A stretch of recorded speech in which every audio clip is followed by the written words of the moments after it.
அம்மா இன்னைக்கு என்னம்மா சமையல்? சத்துமாவு கஞ்சி தான் காச போறோம். வாமா பாப்போம். நல்லா தண்ணியில ஒரு 4-5 கரண்டி எடுத்துக்கலாம்.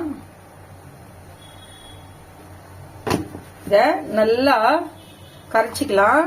ஏன்னா கட்டி கட்டி ஆயிடும். தண்ணி கொதிக்க வச்சிருக்கேன். இப்ப இதுல ஒரு சிட்டிகை உப்பு சேர்த்துக்கலாம். நல்லா கொதிச்சிச்சு. இப்ப நம்ம கரைச்சி வச்ச மாவை இதுல கொட்டிக்கலாம்.